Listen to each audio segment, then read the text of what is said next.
Yes, ladies and gentlemen, Mega Voltage, the post-Timeskip arc of Pokemon Horizons is finally here, and it starts off with a bang as we get a 1-hour special, starting it off with episode 90, titled To the Skies Once More Part 1. A year has passed since the last episode, and a lot has changed, including major developments, so let's talk about it.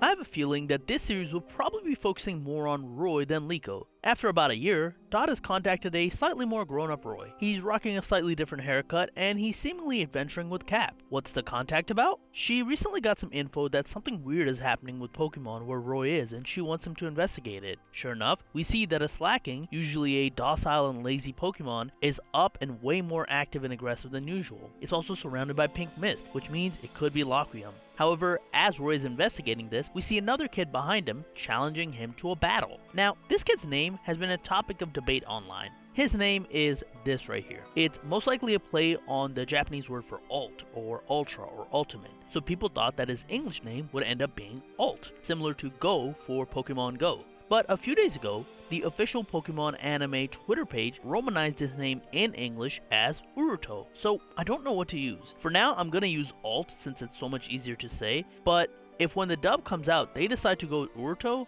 I'll start using Uruto. Anyways, it seems like Alt and Roy have had a relationship in the past, as Alt wants to battle Roy with his Sableye. Alt says that he wants to Black Rayquaza, which is another one of Roy's goals. However, for Alt, that's his main goal. We don't know why, but we'll probably find out in the future. Just as we find this out, the Slaking is gone. Roy tries to tell him that he's focusing on Slaking right now, not Black Rayquaza, but Alt isn't having it, and follows him. Eventually, Roy's Kilowattrel spots the Slaking. Alt's Sableye gets near the Slaking, which causes it to get very aggressive and start battling. This Slaking is super powerful. It has potential to even hurt the forest animals who Roy's worried about. The Slaking eats attacks from Roy's Crocalor, Kilowattrel, and even Alt's Sableye, and just shakes it all off. As Roy's thinking about the power of Laquium causing this, Alt tells him that he needs to prepare for a battle. So with that, Roy pulls out a brand new Pokemon, a shiny Lucario. It's cool to see another shiny Pokemon for one of our main characters here. How did he get it? I have a feeling we'll also learn about that in the future. But for now, not only is his Lucario shiny, but he can Mega Evolve. And Alt, he can also Mega Evolve his Sableye. The two work really well together, and eventually they're able to defeat the Slaking, despite Slaking being so powered up from the Laquium that its Hyper Beam was pink. After the battle, the Slaking seems to have calmed down, and Roy tells Dot about everything. As they're discussing it, they're surprised that Laquium is still around. They thought that after they destroyed it back then with the 6 hero Pokemon, it wouldn't be around anymore. So they're trying to figure out why it could be back. Roy wants to fulfill his promise to Lucius, who told our heroes that only they could get rid of Laquium. Dot says that she's gonna look more into what might be causing this for now, before her mom comes into the room to give her favorite snack, causing Dot to get embarrassed and close the phone call. For Roy, he feels like even though the Voltaclers are no more, he still wants to tell Liko that their adventures aren't over yet. And it seems like for now, Alt will follow him since they have similar goals with the Black Rayquaza, so Roy allows him. However, as night falls and morning arrive, Roy is gone,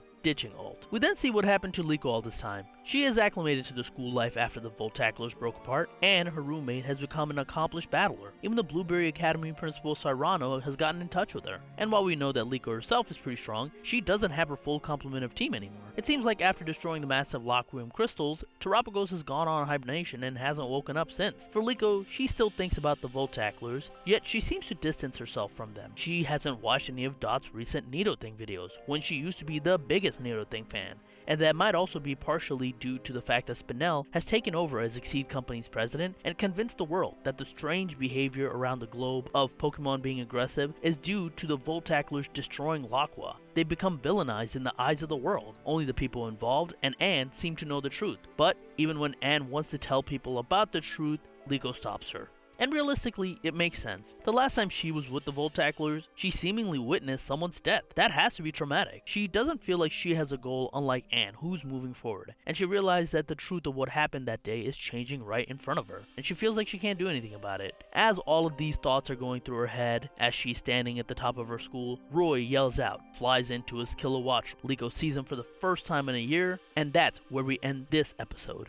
The first part of the episode had a lot of setup, but I think it did a pretty good job. It didn't feel like an overwhelming amount of exposition. The story had a natural progression from the last time that we saw our heroes, and it left us questions. Questions about Alt and his goals. Questions about what Spinel might have done to cause Laquium to still be around. questions about how Roy got not only the shiny Lucario but also Mega Evolution. There are a ton of questions that this episode sets up while progressing the story from the end of the previous one. Let's see what part 2 holds for us as our heroes meet for the first time in a year. As for Alt, we'll see how I feel about him. I don't like his design, straight up. I think I talked about that in my video when he got revealed, and this episode didn't help him do it any more justice, as he seems to be one of those stubborn characters that talks quite a lot and causes issues. Maybe the more I get to know him, I won't mind those traits, but for now, that's not the case. So we'll have to see how much I'll be able to stand this guy. The second part of the hour-long special, episode 91, should be coming out pretty soon after this video, so be on the lookout for that. Other than that, what did you guys think about this episode and Alt as a character? Let me know in the comments down below. Be sure to hit the like button, subscribe, and that's it.